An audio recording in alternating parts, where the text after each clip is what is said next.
سوا قلقدود من نبض با قل مدوغ من نبض با دوس مرة من نبض با قبل نمدي صومالي من نبض با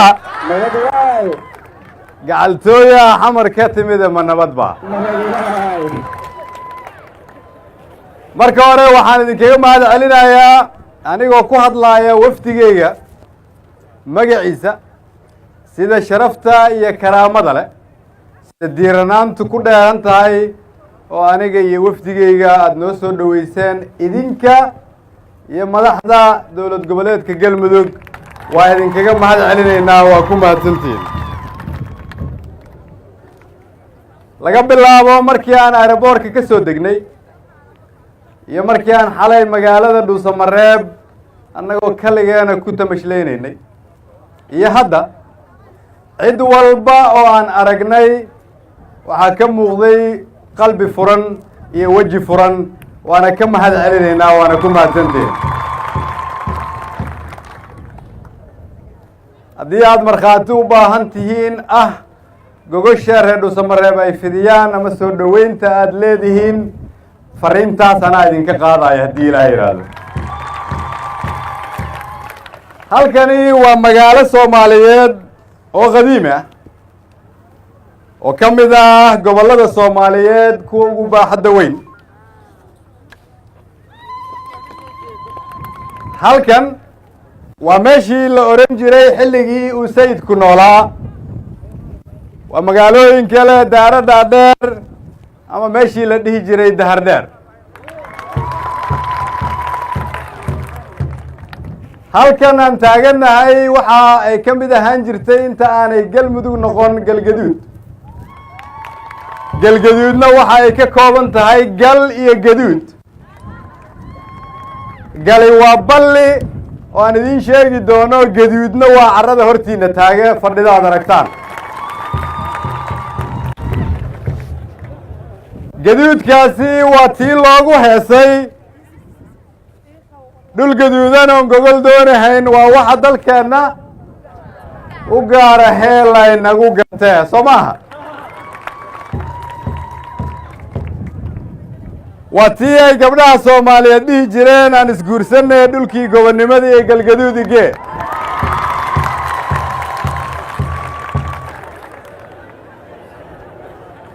hadda marka waxaan leenahay waa tii ay gabdhuhu dhihi jireen aan isguursanay dhulkii gobonnimada ee iyo galmudugige halkani waa magaaladii ay ku taallay taliskii 21aad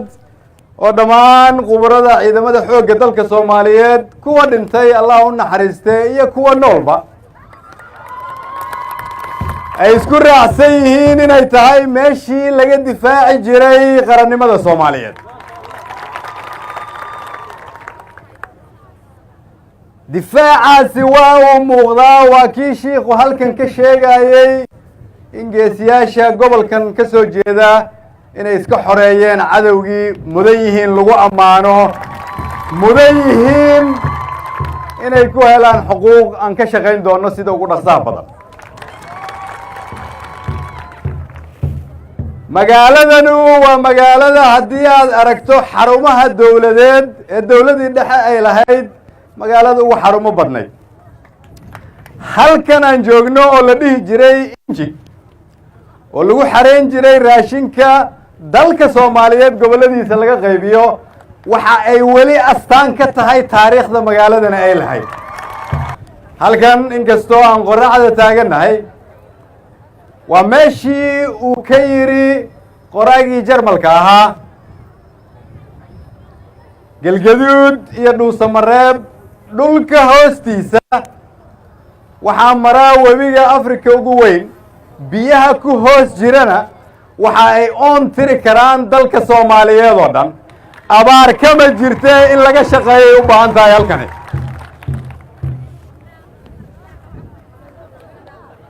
haddii aan dhulkii idinkaga sheekeeyey aada ogtihiin dadka reer galmudug ka soo jeeda taariikhda ay ku leeyihiin gobonnimadii hore iyo dowladnimada maantaba su-aasha aan rabo inaan isweydiino waxa ay tahay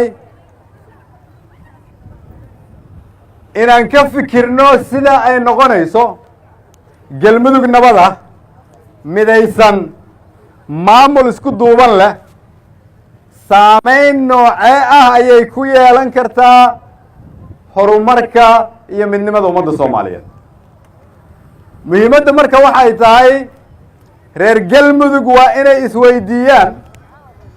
ma aha dowladda soomaaliyeed maxay noo qaban kartaa keliya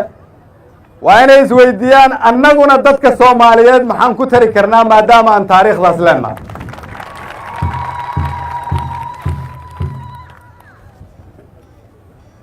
waxaan aaminsanahay in galmudug midaysan isku duuban loo wada dhan yahay ama dhuusamareeb joog ama caabud waaq joog ama cadaado joog ama gaalkacyo joog ama ceeldheer joog ama kuwa naga maqan weli oo ceelbuur ugu horeysa joog macnaheedu waxa ay tahay haddii aad tahay reer galmudug inaad ka fikirtaa mustaqbalka iyo horumarka waxaa naga hor taagan keliya inaan aqbalno inaan madowno mararka qaarkood waa la kala fikir duwanaan karaa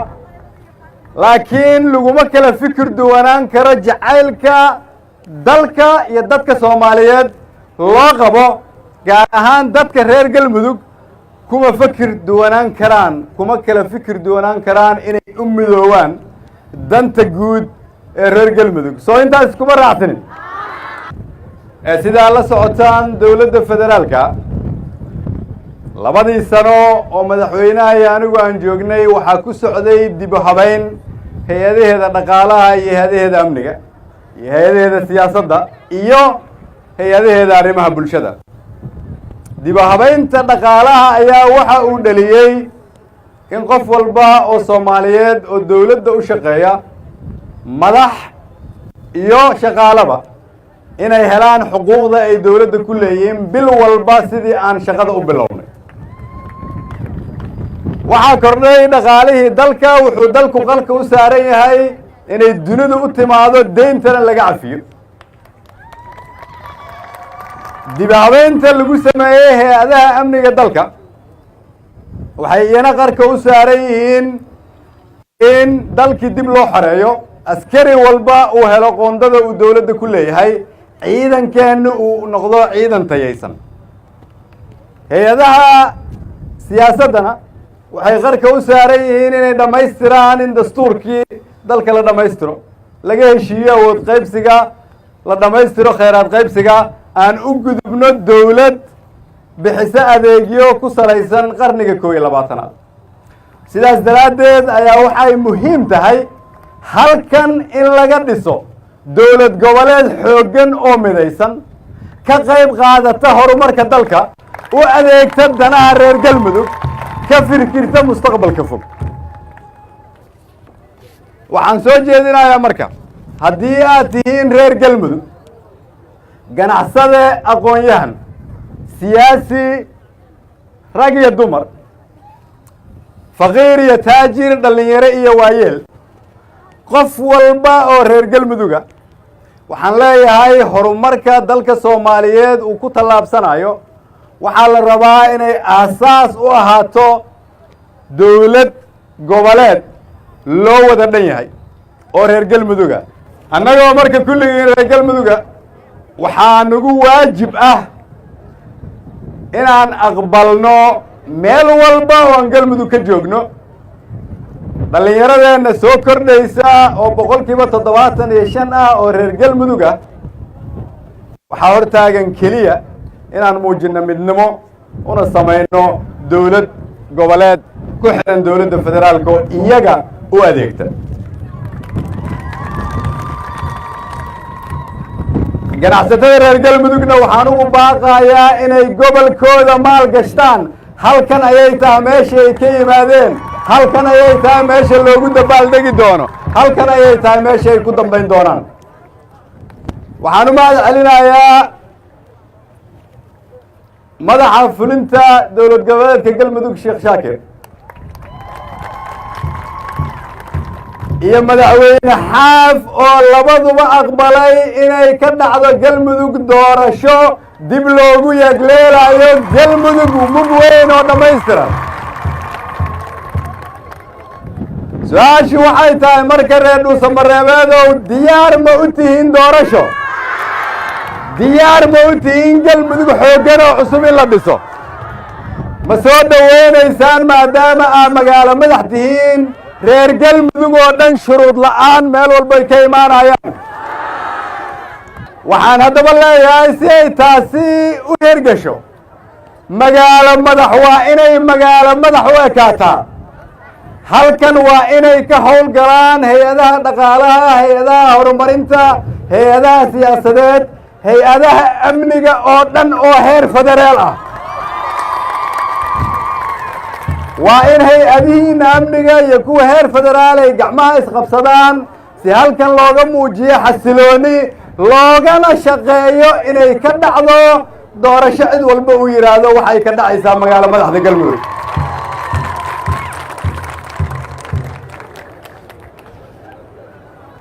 waxaan idinkugu imid inaan idinkala shaqeeyo galmudug midaysan, nidaamsan, una adeegta shacabka reer galmudug iyo qarannimada soomaaliyeed. gobollada dhexe oo taariikh ahaan aada ogtihiin inay ka soo jeedaan halyeeyo badan oo u soo halgamay gobonnimada soomaaliyeed, ama reer galmudug taariikhda haddii dib loo raaco reer galmudug waxa ay yihiin dad soomaaliyeed oo la dhihi karo inay qaybta ugu weyn ka ahaayeen xorriyaddii soomaaliyeed. sidaas daraaddeed 70 sano ka hor ayuu allah u naxariistee cabdullaahi ciise waxa uu soomaali iyo reer galmudugba kula dardaarmi jiray inuu yidhaahdo qabiilku waa dilaaga qarannimada soomaaliyeed. 70 sano kadib allah u naxariistee cabdullaahi ciise waxaan leenahay dadaalkii aada u soo gashay waa kaaga mahad celinaynaa, laakiin 70 sano kadib innagoo isaga xasuusanayna waxaan leenahay aan ka fogaano qabiilka, aan dhisno galmudug midaysan, aan u hiilno qarannimada, aan xasuusanno meesha aan ka nimid iyo fursadda aan haysanno. waxaan idiin ballan qaadaynaa in dowladda federaalku ay idin garab taagan tahay, ka shaqaynayso danihiinna, idinkala shaqayn doonto galmudug dhammaystiran, laakiin ma lagu shaqayn karo galmudug dhicisa. ugu dambayntii waxaan ugu baaqayaa xildhibaan walba oo halkan ka soo jeeda, senator walba oo halkan ka soo jeeda, siyaasi walba oo halkan ka soo jeeda, ganacsato walba oo halkan ka soo jeeda, iyo qof walba oo rag iyo dumara oo ku abtirsata reer galmudug. waxaa naloo xil saaray inaan u adeegno shacabka reer galmudug, nalooma xil saarin annagu inaan iska qabsanno dana gaarana ka raadinno. aan dhisno dowlad goboleedka dhammaystirnaa oo reer galmudug ay xaq u lahaayeen. waa mahadsantiin.